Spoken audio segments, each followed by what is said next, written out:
Hi ನಮಸ್ತೆ, welcome back to my YouTube channel. ಇವತ್ತು ನಮ್ಮ ಹಸ್ಬೆಂಡ್ ಮನೆಯವರು ಹಾಗೆ ಅವ್ರ ದೊಡ್ಡಪ್ಪ ದೊಡ್ಡಮ್ಮ ಮತ್ತು ಅವ್ರ ಅಕ್ಕನ ಮಕ್ಕಳೆಲ್ಲ ಪಾಪನ ನೋಡಬೇಕು ಅಂತ ಹೇಳಿ ನಮ್ಮ ಮನೆಗೆ ಬಂದಿದ್ದರು. ಅವನಂತೂ ಫುಲ್ಲು ಖುಷಿಯಾಗಿದ್ದ ಅವ್ರ ಅಪ್ಪನ ನೋಡಿ. ಅವನಿಗೆ ಮನೆ ತುಂಬ ಜನ ಇರಬೇಕು, ಫುಲ್ ಮಕ್ಕಳಿರಬೇಕು, ತುಂಬ ಇಷ್ಟ ಆಗುತ್ತೆ. ನಮ್ಮನ್ನಂತೂ ಕೇಳೋದೇ ಇಲ್ಲ, ಅವ್ರ ಜೊತೆನೇ ಆಟ ಆಡ್ತಾ ಇರ್ತಾನೆ. ಇದು ಅವ್ರ ಅಜ್ಜಿ ಜೊತೆ ಆಟ ಆಡ್ತಾ ಇದ್ದಾನೆ ನೋಡಿ. ಅವ್ರ ಅಪ್ಪ ಅಂದರೆ ಅವ್ರಿಗೆ ತುಂಬ ಇಷ್ಟ. ನನ್ನ ಹತ್ರ ಏನೂ ಬರೋದೇ ಇಲ್ಲ, ಅವ್ರ ಅಪ್ಪನ ಹತ್ರ ಇದ್ದರೆ ಯಾವಾಗಲೂ ಅವ್ರ ಜೊತೆನೇ ಇರ್ತಾನೆ, ಬೇರೆ ಯಾರ ಹತ್ರನೂ ಹೋಗಲ್ಲ. ಮಳೆ ಬರೋ ಥರ ಬೇರೆ ಆಗಿತ್ತು. ನಮ್ಮ ಮನೆಯಲ್ಲಿ ಅಡಿಕೆಕಾಯಿನ ಒಣಗಾಕಿದ್ರು. ಸೊ ಹೋಗಿ ಎಲ್ಲರೂ ಕೂಡ ಅವರೇ ಟಾರ್ಪಲ್ನ ಕವರ್ ಮಾಡ್ತಾಯಿದ್ರು. ಊಟದ ಟೈಮ್ ಆಗಿತ್ತು, ಎಲ್ಲರೂ ಕೂತ್ಕೊಂಡು ಊಟನ ಕೂಡ ಮಾಡಿದ್ರು. ಇವನು ಹೋಗಿ ಎಲ್ಲರ ತಟ್ಟೆನಲ್ಲೂ ಊಟ ತೊಗೊಂಡು ತಿಂತಾ ಇದ್ದ, ಎಲ್ಲ ಎರಚ್ತಾ ಇದ್ದ. ಇವರೇ ನೋಡಿ ಅವ್ರ ಅಕ್ಕನ ಮಕ್ಕಳು ಮೋನಿಶಾ ಮತ್ತು ಸಿಂಚನ ಅಂತ ಹೇಳಿ. ಸೊ ಊಟ ಮುಗಿಸ್ಕೊಂಡು ಒಂದು ಮಧ್ಯಾಹ್ನವರೆಗೂ ಇದ್ದರು. ಅವರು ಎಲ್ಲರೂ ಕೂಡ ಹೊರಟರು ಬಾಯ್ ಮಾಡಿ. ಅವನ್ನ ಸಮಾಧಾನ ಮಾಡೋ ಅಷ್ಟರಲ್ಲೇ ಸಾಕಾಗೋಯ್ತು. ಅವ್ರ ಅಪ್ಪನ ಹತ್ರದಿಂದ ಕಾರಿಂದ ಇದ್ದು ಬಂದ, ಸಿಕ್ಕಾಬಟ್ಟೆ ಅಳ್ತಾ ಇದ್ದ. ಒಂದು ಅರ್ಧ ಗಂಟೆ ಆದ್ರೂ ಮಲ್ಕೊಳ್ಲಿಲ್ಲ. ಹಾಯ್ ನಮಸ್ತೆ. ನಾನು ರೀಸೆಂಟಾಗಿ ನಿನ್ನೆ ಒಂದು ಜ್ಯುವೆಲ್ರಿನ ಮಾಡಿಸ್ಕೊಂಡಿದ್ದೆ, ಸರಾನ ಬೀಡ್ಸಿಂದು. ಅದು ತುಂಬ ದಿನದಿಂದ ಇಷ್ಟ ಇತ್ತು ಅದನ್ನು ಮಾಡಿಸ್ಕೋಬೇಕಂತ ಹೇಳಿ. ಸೊ ಅದು ಯಾವ ರೀತಿ ಇದೆ, ಎಷ್ಟು ಗ್ರಾಮ್ ಇದೆ ಅಂತ ತೋರಿಸ್ತೀನಿ. ನೆನ್ನೆ ಇನ್ನು ತೊಗೊಂಡು ಬಂದು ಕೊಟ್ಟರು ಅವರು. ಇದು ಮಾಡಿಸಿದ್ದು ಯಾವುದೋ ಒಂದು ಫೋಟೋನ ತೋರಿಸಿ ಅವರಿಗೆ ನನಗೆ ಈ ರೀತಿ ಬೇಕು ಅಂತ ಹೇಳಿ ಮಾಡಿಸ್ಕೊಂಡಿರೋವಂಥದ್ದು. ಗ್ರೀನ್ ಕಲರಲ್ಲಿ ಮಾಡಿಸಿದ್ದೀನಿ ನೋಡಿ. ಈ ರೀತಿ ಕ್ರಿಸ್ಟಲ್ ಬೀಡ್ಸ್ನಲ್ಲಿ ಗ್ರೀನ್ ಕಲರಲ್ಲಿ ಮಾಡಿಸಿರೋವಂಥದ್ದು. ಮಧ್ಯೆ ಇರೋವಂಥದ್ದೆಲ್ಲ ಗೋಲ್ಡು ಗುಂಡುಗಳು ಸಣ್ಣ ಸಣ್ಣದಾಗಿ ಬಂದಿದೆ. ಸೊ ಎಷ್ಟು ಗ್ರ್ಯಾಂಡ್ ಲುಕ್ ಕೊಡುತ್ತೆ ಅಂತ ನೋಡಿ ನೀವೇ. ತುಂಬಾ ಚೆನ್ನಾಗಿ ಕಾಣುತ್ತೆ. ತುಂಬ ಲೆಂತಿಯಾಗಿ ಮಾಡಿಸಿದ್ದೀನಿ. ಇದನ್ನು ನಾರ್ಮಲ್ ಒಂದು ನೆಕ್ಲೆಸ್ ಕೆಳಗಡೆ ಹಾಕ್ಕೊಳ್ಳೋ ರೀತಿಯಾಗಿ ಮಾಡಿಸಿದ್ದೀನಿ. ಇದನ್ನು ಸಿಂಗಲಾಗಿ ಕೂಡ ವೇರ್ ಮಾಡಿದ್ರೆ ತುಂಬ ಗ್ರ್ಯಾಂಡಾಗಿ ಕಾಣಿಸುತ್ತೆ. ಯಾವುದಾದ್ರೂ ಸ್ಯಾರಿ ಮೇಲೆ ಹಾಕ್ಕೊಂಡಾಗ ಅದನ್ನು ಫೋಟೋಸ್ನ ಶೇರ್ ಮಾಡ್ತೀನಿ, ಗೊತ್ತಾಗುತ್ತೆ ನಿಮಗೆ. ಈ ಡ್ರೆಸ್ನಲ್ಲಿ ಗೊತ್ತಾಗ್ತಾ ಇಲ್ಲ ಅನಿಸುತ್ತೆ ಅಷ್ಟು ಕ್ಲಿಯರಾಗಿ. ಸೊ ನೋಡಿ ಈ ರೀತಿಯಾಗಿದೆ.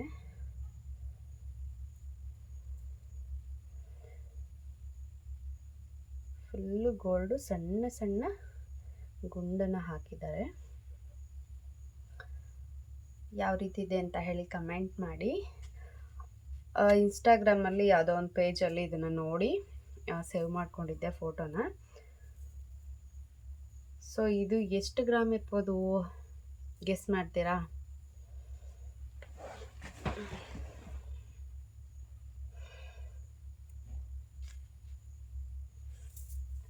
ಸೊ ಇದರ ವೆಯ್ಟು ಜಸ್ಟ್ 2.5 ಗ್ರಾಮ್ಸ್ ಇದೆ. ಇದನ್ನು ಇನ್ನೂ ಕಡಿಮೆಗೆ ಮಾಡಿಸ್ಕೊಳ್ಬೇಕು ಅಂದರೆ ವ್ಯಾಕ್ಸ್ ಗುಂಡು ಬರ್ತಾವಲ್ಲ, ಈ ರೀತಿ ಸಣ್ಣ ಗುಂಡಿನಲ್ಲೇ ವ್ಯಾಕ್ಸ್ ಗುಂಡು ಅಂತ ಹೇಳಿ ಬರ್ತಾವಲ್ಲ, ಅದರಲ್ಲಿ ಆದರೆ ಇನ್ನೂ ತುಂಬ ಕಡಿಮೆ ಗ್ರಾಮಿಗೆ ಬರುತ್ತೆ ನಿಮಗೆ. 1.5 ಗ್ರಾಮಲ್ಲೆಲ್ಲ ಬರುತ್ತೆ ಅನಿಸುತ್ತೆ, ಇಲ್ಲ 1 ಗ್ರಾಮಲ್ಲೇ ಬರ್ಬೋದು, ಗೊತ್ತಿಲ್ಲ. ಬಟ್ ಇದು ಗೋಲ್ಡ್ ಗುಂಡೇನಿದೆ ಇದು ವ್ಯಾಕ್ಸ್ ಗುಂಡಲ್ಲ. ನಾರ್ಮಲಾಗಿ ಗ್ರಾಮ್ಗೆ ಇಷ್ಟು ಅಂತ ಹೇಳಿ ಗುಂಡು ಬರುತ್ತೆ. ನೀವು ಬೇಕಂದರೆ ಅದನ್ನು ಸಪ್ರೇಟಾಗಿ ತೊಗೊಂಡು ಈ ರೀತಿ ಜ್ಯುವೆಲ್ರಿ ಮಾಡಿಸೋರ ಹತ್ರ ಮಾಡಿಸ್ಕೊಳ್ಬೋದು. ಬೆಂಗಳೂರು ಚಿಕ್ಕಪೇಟೆನಲ್ಲಿ ರಾಜ ಮಾರ್ಕೆಟಲ್ಲಿ ಮಾಡಿಕೊಡ್ತಾರೆ ನೋಡಿ. ತುಂಬ ವೆರೈಟೀಸ್ ನಿಮ್ಗೆ ಅಲ್ಲೇ ಸಿಗುತ್ತೆ, ಮಾಡಿಸ್ಕೋಬೋದು. ಗೋಲ್ಡ್ ಗುಂಡನ್ನು ತೊಗೊಂಡೋಗಿ ನೀವು ಕೂತ್ಕೊಂಡು ಅಲ್ಲಿ ರಾಜ ಮಾರ್ಕೆಟ್ನಲ್ಲಿ ಮಾಡಿಸ್ಕೊಳ್ಬೋದು. ಇಲ್ಲ ನಿಮಗೆ ನಿಯರ್ ಯಾರಾದರೂ ಗೊತ್ತಿದ್ದಾರೆ ಜ್ಯುವೆಲ್ರಿ ಶಾಪ್ ಅವರು ಅಂದರೆ ಅಲ್ಲಿ ಕೂಡ ಮಾಡಿಸ್ಕೊಳ್ಬೋದು. ಸೊ ಹೇಗಿದೆ ಜ್ಯುವೆಲ್ರಿ ಅಂತ ಹೇಳಿ, ಸರ ಅಂತ ಕಮೆಂಟ್ ಮಾಡಿ. ಹಾಗೆಯೇ ಇನ್ನೊಂದು ಕ್ವಶನ್ಸು ತುಂಬ ಕೇಳ್ತಾನೆ ಇದ್ರು ಒಬ್ಬರು. ಸೊ ಅವರಿಗೆ ಕಮೆಂಟ್ನಲ್ಲಿ ಆನ್ಸರ್ ಮಾಡ್ತಾ ಇದ್ದೆ, ಅವ್ರಿಗೆ ಅರ್ಥ ಆಗ್ತಾ ಇರಲಿಲ್ಲ ಅನಿಸುತ್ತೆ. ಸೊ ಹಾಗಾಗಿ ವಿಡಿಯೋನಲ್ಲಿ ಹೇಳ್ತಾ ಇದ್ದೀನಿ. ಮಗುವಿಗೆ ನೀವು ಸ್ಟಾರ್ಟಿಂಗ್ ಡೇಸ್ನಲ್ಲಿ ಮಲ್ಕೊಂಡು ಫೀಡ್ ಮಾಡಿಸ್ತಾ ಇದ್ರಾ, ಅದರಿಂದ ಅದಕ್ಕೆ ಮಗುಗೆ ನೆತ್ತಿಗತ್ತುತ್ತಾ ಇರಲಿಲ್ವಾ, ಆ ರೀತಿ ಎಲ್ಲ ಕೇಳ್ತಾ ಇದ್ರು. ಸ್ಟಾರ್ಟಿಂಗ್ 3 ತಿಂಗಳವರೆಗೆ ನಾನು ಮಲ್ಕೊಂಡು ಫೀಡ್ ಮಾಡಿಸ್ತಾ ಇರಲಿಲ್ಲ. ಮಕ್ಕಳಿಗೆ ಆದಷ್ಟು ಕೂತ್ಕೊಂಡು ಆರಾಮಾಗಿ ಫೀಡ್ ಮಾಡಿಸಿ. ನಿಮಗೆ ಕೂಡ ಇನ್ನೂ ಕಂಫರ್ಟಬಲ್ ಇರೋಲ್ಲ ಫೀಡ್ ಮಾಡಿಸೋದಕ್ಕೆ. ಮಗುವಿಗೆ ಕೂಡ ಕಂಫರ್ಟ್ನೆಸ್ ಬಂದಿರೋದಿಲ್ಲ.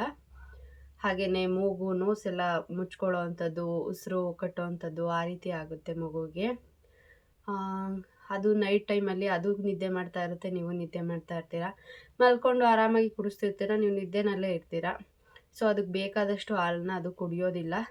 ಒಂದು ಸ್ವಲ್ಪ ಕುಡಿತಿದ್ದಂಗೆ ನಿದ್ದೆಗೆ ಹೋಗುತ್ತೆ, ಮತ್ತು ಅರ್ಧ ಗಂಟೆಗೆಲ್ಲ ಎದ್ದೇಳುತ್ತೆ. ಸೊ ಅವಾಗ ನಿಮಗೇ ಡಿಸ್ಟರ್ಬ್ ಆಗ್ತಾ ಇರುತ್ತೆ. ಎವ್ರಿ 2 hours ಒನ್ಸ್, 2 ಗಂಟೆಗೆ ಒಂದ್ಸಲ ಮಗುನ ಎಚ್ಚರ ಮಾಡಿ. ನೀವು ನಿದ್ದೆ ಮಾಡ್ತಾ ಇದ್ರೆ ಕೂಡ ಮಗುನ ಬಡ್ದು ಅಂಗಾಲಿಗೆ ಈ ರೀತಿ ಜೋರಾಗಿ ಹೊಡಿಬೇಕು. ಅಂಗಾಲಿಗೆ ಹೊಡೆಯೋದ್ರಿಂದ ಜಾಸ್ತಿ ಮಗುಗೆ ಏಟಾಗೋದಿಲ್ಲ, ಬಟ್ ಎಚ್ಚರ ಆಗುತ್ತೆ. ಸೊ ಹಾಗಾಗಿ ಅಂಗಾಲಿಗೆ ಹೊಡೆದು ಮಗುನ ಎಬ್ಬರಿಸಿ ಹಾಲನ್ನ ಕುಡಿಸ್ಬೇಕು. ಮಗುಗೆ ಹಾಲು ಏನು ನೆತ್ತಿಗೆ ಹತ್ತೋದಿಲ್ಲ. 3 ತಿಂಗಳಾದ ನಂತರ ನೀವು ಮಗು ಕೂಡ ಹಾಲು ಚೆನ್ನಾಗಿ ಸಕ್ ಮಾಡಿ ಕುಡಿತಾ ಇದೆ ಅಂತ ಗೊತ್ತಾದಾಗ ನೀವು ಮಲಗಿಸ್ಕೊಂಡೇ ಕುಡಿಸ್ಬೋದು. ಅಷ್ಟೊತ್ತಿಗೆ ನೀವು ಕೂಡ ಆರಾಮಾಗಿರ್ತೀರ, ಸಿ ಸೆಕ್ಷನ್ ಆಗಿದ್ರೆ ಕೂಡ. ಅದಾದಮೇಲೆ ಇಂಪಾರ್ಟೆಂಟ್ ಏನಂದರೆ, ಮಗುಗೆ ಹಾಲು ಕುಡಿಸಿದ ತಕ್ಷಣ ಪ್ರತಿ ಸಲ ಕೂಡ ನೀವು ತೇಗಿಸ್ಬೇಕಾಗುತ್ತೆ. ಮಗುನ ಈ ರೀತಿ ಹೆಗ್ಲು ಮೆಗ್ಲು ಹಾಕ್ಕೊಂಡು ನೀಟಾಗಿ ಬೆನ್ನನ್ನು ಸ್ವಲ್ಪ ಸವರ್ತಾ ಇದ್ದರೆ ಆರಾಮಾಗಿ ತೇಗುತ್ತೆ. ಒಂದು 5 ನಿಮಿಷದವರೆಗೆ ನೀವು ಅದನ್ನು ಆ ರೀತಿ ಮಾಡಬೇಕು. ತೇಗಿಲ್ಲ ಅಂತ ಹೇಳಿ ಸಡನ್ನಾಗಿ ಮಲಗಿಸೋದ್ರಿಂದ, ಮಲಗಿಸಿದ್ರೆ ಏನಾಗುತ್ತೆ ಅಂದರೆ ವಾಮಿಟ್ ಆಗೋವಂಥ ಚಾನ್ಸಸ್ ಇರುತ್ತೆ ಜಾಸ್ತಿ. ಇಲ್ಲಾಂದರೆ ಕೆಲವೊಂದು ಸಲ ಫೀಡಿಂಗ್ ಜಾಸ್ತಿ ಆದರೆ ಕೂಡ ಮೂಗಲ್ಲಿ ಬಾಯಲ್ಲಿ 2 ಕಡೆ ಅದು ವಾಮಿಟ್ ರೇಟಿ ಬರೋವಂಥದ್ದು ಇರುತ್ತೆ. ಸೊ ಹಾಗಾಗಿ ಮಗುನ ಹಾಲು ಕುಡಿಸಿದ ಮೇಲೆ ನೀಟಾಗಿ ತೇಗ್ಸಿನೇ ಮಲಗಿಸ್ಬೇಕು. ಇದಿಷ್ಟು ಅವರಿಗೆ ಹೇಳ್ತಾ ಇದ್ದೀನಿ. ನಿಮಗೆ ಕಂಫರ್ಟಬಲ್ ಆಗಿದೆ, ಮಗು ಕೂಡ ನೀಟಾಗಿ ಹಾಲು ಕುಡಿತಾ ಇದೆ ಎಂದಾಗ ಆರಾಮಾಗಿ ನೀವು ಮಲಗಿಸ್ಕೊಂಡು ಕುಡಿಸ್ಬೋದು. ಅದರಿಂದ ಏನೂ ಕೂಡ ಪ್ರಾಬ್ಲಮ್ ಆಗೋದಿಲ್ಲ. ಸ್ಟಾರ್ಟಿಂಗ್ ಡೇಸಲ್ಲಿ ಮಲಗಿಸ್ಕೊಂಡೇ ಕುಡಿಸೋದ್ರಿಂದ ಇನ್ನೊಂದು ಪ್ರಾಬ್ಲಮ್ ಆಗುತ್ತೆ. ಏನಂದರೆ, ಮಗುವಿನ ಹೆಡ್ ಶೇಪ್ ಏನಿದೆ ಅದು ಗುಂಡಾಗಿ ಬರೋದಿಲ್ಲ. ಈ ರೀತಿ ಮೇಲ್ಗಡೆ ಚೂಜಾಗಿ ಬರೋವಂಥದ್ದು, ಹಿಂದಗಡೆನೂ ಕೂಡ ಅದೇ ರೀತಿ ಇರೋವಂಥದ್ದು. ಯಾಕೆಂದರೆ ಸೈಡು ಈ ಸೈಡ್ ತಿರ್ಕೊಂಡಿರುತ್ತೆ, ಇಲ್ಲ ಈ ಸೈಡ್ ತಿರ್ಕೊಂಡಿರುತ್ತೆ ಅಷ್ಟೇ ಅಲ್ವಾ. ಅಲ್ಲಿ ಚಪ್ಪಟೆ ಆಗೋಕ್ಕೆ ಸ್ಟಾರ್ಟ್ ಆಗುತ್ತೆ. ಹಿಂದಗಡೆ ಈ ರೀತಿಯಾಗಿ ಆಕಾರ ಬರುತ್ತೆ, ಅದು ಗುಂಡಾಗಿ ಬರೋದಿಲ್ಲ. ಹಾಗಾಗಿ ಆ ರೀತಿ ಮಾಡಬೇಡಿ. ಮಗುವಿನ ಹೆಡ್ ಶೇಪ್ ಏನಿದ್ರು 5 ತಿಂಗಳವರೆಗೆ ನೀವು ಯಾವ ರೀತಿ ಬೇಕಾದ್ರೂ ಮಾಡ್ಕೊಳ್ಬೋದು. ಅದಾದ ನಂತರ ಹೆಡ್ ಶೇಪ್ ಚೇಂಜ್ ಮಾಡೋದಕ್ಕಾಗೋದಿಲ್ಲ. ಸೊ ಅದಕ್ಕೋಸ್ಕರನಾದರೂ ನೀವು ಸ್ಟಾರ್ಟಿಂಗ್ ಡೇಸಲ್ಲಿ ಕೂತ್ಕೊಂಡು ಫೀಡ್ ಮಾಡಿಸಿ. Thanks for watching. ಹೀಗೆ ಸಪೋರ್ಟ್ ಮಾಡ್ತಾಯಿರಿ. ಏನೇ ಕ್ವಶನ್ಸ್ ಇದ್ದರೂ ಕಮೆಂಟ್ ಮಾಡಿ, ನನಗೆ ಗೊತ್ತಿರೋಂಥ ಆನ್ಸರನ್ನು ನಾನು ಹೇಳ್ತೀನಿ.